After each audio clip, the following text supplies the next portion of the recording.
I have once again risen from the dead to talk about the new Cherie Amour album. I'm fucking around with the new intro. Do you guys like it? I can go back to the live ostrich one if you want. So it's gonna be called Tiffany adjusting her fake lip ring for 20 minutes. I was trying to go for the vibes of the album art. Does it make any sense? I mean, the eyes from here, this was all creative liberty, but from here down, I was trying to go for the vibes of the album art. Anyway, Cherie Amour dropped an album. Let's talk about it. Is that the disclaimer song? I think I've made this disclaimer enough times that I can kind of shorten it. I don't know shit about shit. I'm not a professional. These album reviews are for entertainment purposes only.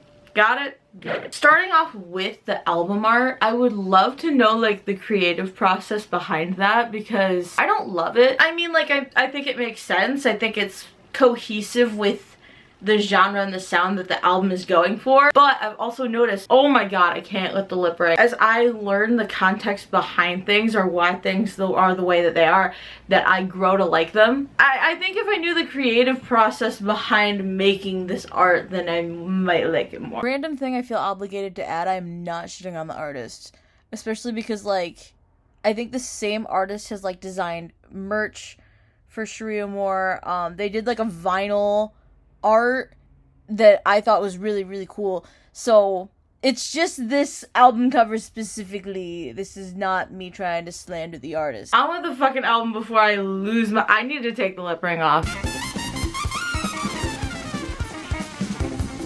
This is already all over the place. Oh my god, I'm so quirky. I'm so all over the place.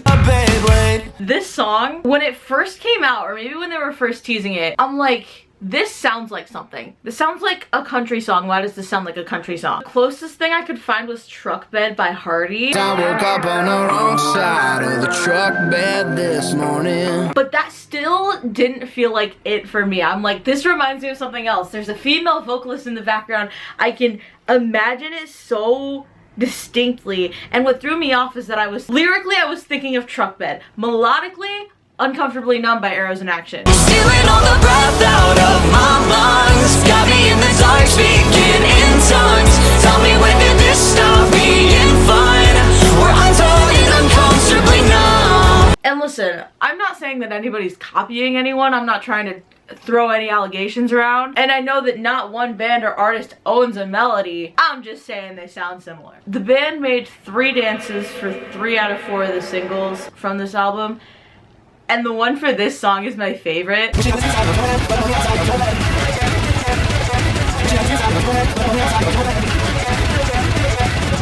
She said, do I Mr. Said I'm Mr. Double D. I'll be taking a walk in my neighborhood and when the song comes on, I'll just be like, wishing I was inside of your head. You ripped me like a Beyblade. You ripped me like a Beyblade. Is insane. I'm seeing Cherie Amour in November.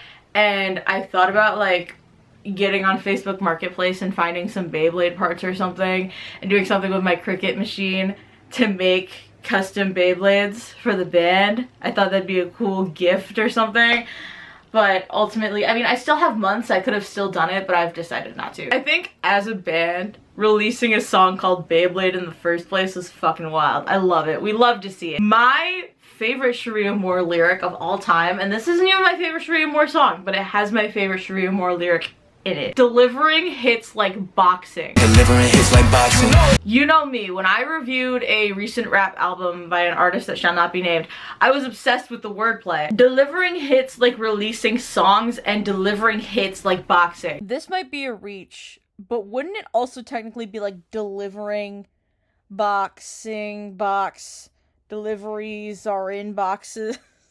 I don't know. My favorite Cherie Amour lyric of all time. When it says, wishbone, I've got options. Wishbone, I got options. I thought that they were referring to the app from the 2010s. I don't know how many of you guys remember that app, but it was basically like a weird kind of social media where you'd post like 2 pictures and then everyone else would like vote between the 2 pictures of like which one they prefer. So options, wishbone, I got options. It's a sports reference. Anyway, what was I saying? Something Trey tweeted about listing off the sports references in the song. and Wishbone I've Got Options is one of them. I still don't get it. Even if it was explained to me, I probably still wouldn't get it. Bridge so good, I thought it was a different song. I can put the past all behind me. You can wipe my brain, don't remind me. Are we gonna last? Isn't likely. Fighting through the pain sounds exciting. I don't even wanna think, don't wanna close my eyes. I don't even wanna blink, don't even wanna smoke. I don't even wanna drink. I opened up my mind, I thought that it would be pink. After the song dropped, they posted a TikTok with that bridge, and I'm like, oh, this is so pop punky. Like, I need this song like right now, and it was already out. But listen, this was probably like very shortly before I was seeing Silverstein Broadside Real Friends, so I was so fixated on them that I only listened to Beyblade like a few times. I might have mentioned this in one of my other album reviews, I might have not, but a lot of my favorite bands, they have like one little part of their songs that in general sticks out, outshines the rest of the song. For example, like, you're a bridge band, you're a verse band, you're a chorus band. I think Cherie Amour is an ad-lib band. Wishing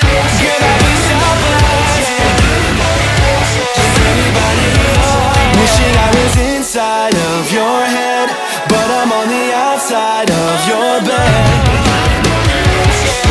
Catch me being the only one in the pit in November being like, yeah!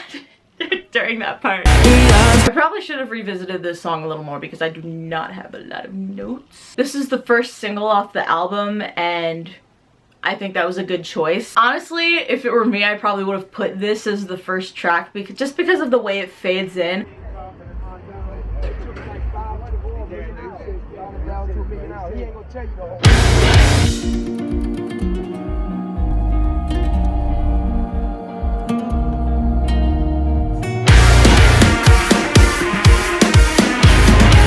But I also do like the way that Beyblade kind of starts abruptly. To each their own, like, I don't really have a preference. I do like the strong start of the album, but I also like the way that this was the first single, the way it kind of fades in. I don't know. Once again, I have no clue what I'm talking about here. I can't really figure out what this song is about, honestly, straight up. And because of that, I can't tell if the lyric, you make the minutes feel like eons, is a good thing or a bad thing. I think if Raul V, if he did a Spanish chorus after his verse, I think that would have been really cool. Spanish here, it's still Raul V. Then switch to Trey.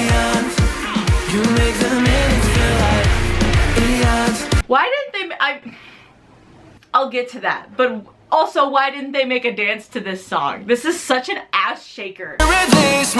Speaking of dances, Cherie Amour fame era. Then who got the better deal? Just so fancy shit that you wasn't about. I signed the dotted line, you were joking about. I'm begging you to release me.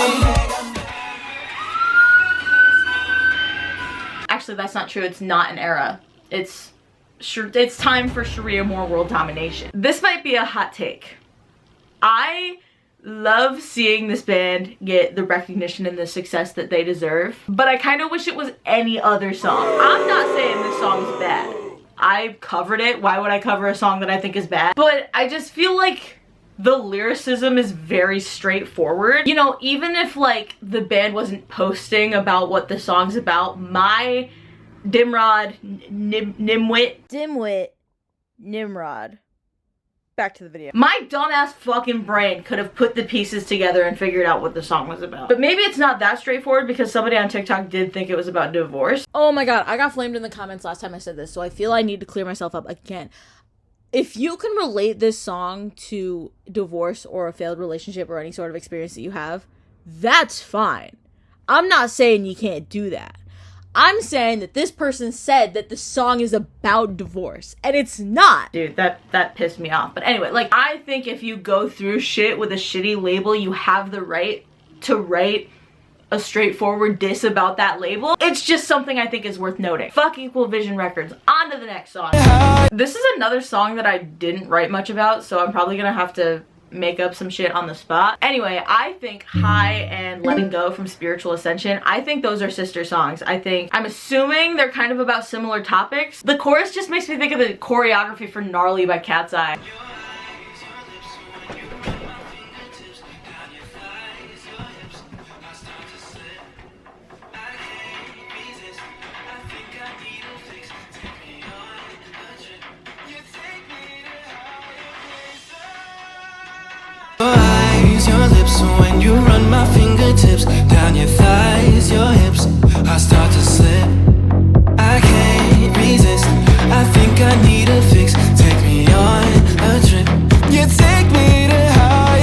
said that this song is the focus song of the record.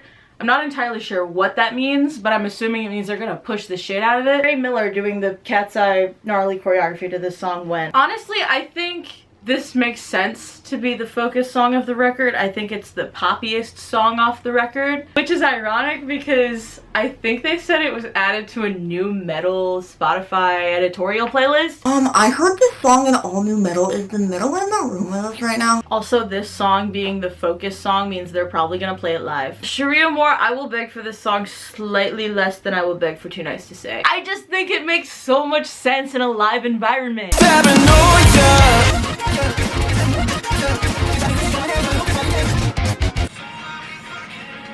This song has like 3 genres in it. It used to bug me. I used to be like, oh, this is my least favorite out of the singles because of the sax part and then the salsa beat, but it's grown on me. I actually really like it now. I think this song is giving the home team a little bit. I almost sent this song to my friend Tina when it came out because Tina's like the #1 home team fan, so I'm like, hey, this is kind of giving the home team, but I didn't.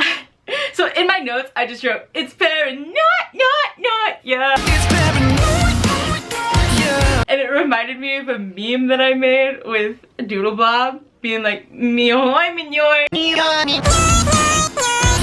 So I've shown you all of the dances that they've done for TikTok corresponding with the singles. I still think Eons needs a dance, but that's neither here nor there. I'm curious that like, if after the success of Release Me, if they were actually enjoying making these little dances. I know you're always seeing Trey like fucking it up, doing a little dancey dance, but like, were they actually enjoying making these dances, or were they trying to make lightning strike twice? I see this a lot on TikTok, like somebody will blow up, like somebody will make a filter for their song, and then everyone else will follow suit and they'll be like, okay, so I need to make a filter to make my song blow up. When in reality, you really just, you can't make lightning strike twice like that. I know that some people are like, dude, I love you, but you gotta cut it off. You gotta stop with the dances. And then other people were like, oh, I love the fucking dances. So I just want to know like the goal of the dances. Was it for fun or was it strategic?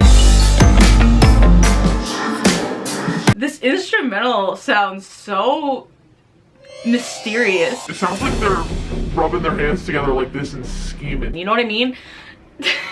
Another god tier Cherie lyric right here. This herb got me disturbed, man. Got me screaming.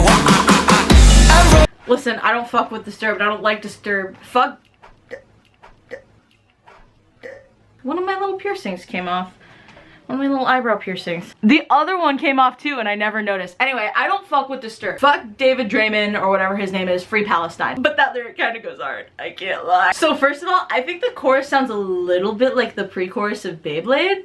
I roll up with my crew. We both been lost in space, babe. But second of all, I feel like in general, the chorus sounds like a pre-chorus. I was kind of expecting it to like go into something bigger, like I really don't know how to explain it. Like, I'm not saying the song doesn't go hard, but I was expecting it to go hard. For a song called Reefer Madness, it just kind of sounds more like Reefer Madness to me. I do fuck with it. I fuck with it a lot. And that's as somebody who doesn't smoke weed. I still fuck with it a lot. I fuck with it heavy. I still stand by that point though. It sounds like Reefer Madness, not Reefer Madness. The way I went bonkers trying to figure out who the feature was.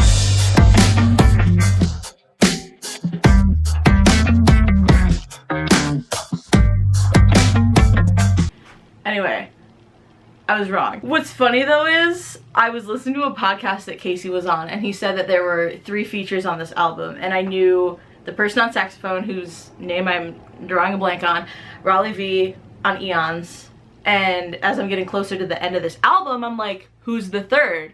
And that's right when the feature hit. This is another one where I feel like the instrumental specifically hit like really insane. I do in my album reviews talk a lot about like vocals and like lyricism. I'm sure the rest of the band goes into the lyricism, but I never specifically talk about the instrumentals. So here's a quick little shout out to Casey, Brendan, and Ronnie. Just because I wrote down there's some shimmery shit in there. Keep a step with you. It's you. I don't know exactly where I'm talking about, but I'll put it in somewhere. And like ain't nobody else. This part right here. I love that part. I love that part so much. A lyric that hit hard for me was It's that something I've been trying to find. I hope I'm worthy when it's finally mine. That hits hard. I feel that. In conclusion, talking about the album as a whole, I don't love the single to non-single ratio. It's almost 1-to-1, and I can't really stand when bands put out about half of their album before it even drops. Part of me understands it though, because like Release Me got really big and they were trying to keep that momentum, but it's like, and with that being said, I also think that it was a little too short, only because some people online are calling this an EP and some people are calling it an album, and I feel like when that draws confusion, there's gotta be a side to be chosen. Is it an EP? Is it an album? So it's like, that's the only reason why I feel like it's a little too short. I think, you know, the length itself for a completely independently funded release is fine, but at the same time it's like, people can't really tell what this is, in my opinion, from what I'm seeing. So that being said, I am going to be giving this album an 8 out of 10 because everything else I love about it. I love the songs, I love, you know, it's just those 2 points that kind of made me dock a couple points. That was my thoughts on Chrome Hearts by Cherie Amour. Make sure you go stream the album. I'll leave a link in the description. Give the band a listen. I love this band with my entire heart, or else I wouldn't be going to New York City for them. So make sure you go support them. And if you liked this video, like it, comment down below, hit subscribe, hit the bell icon, share with your friends, all that crazy, wacky, weird, amazing, fun stuff. Thank you so much for watching, and I never know how to end these things.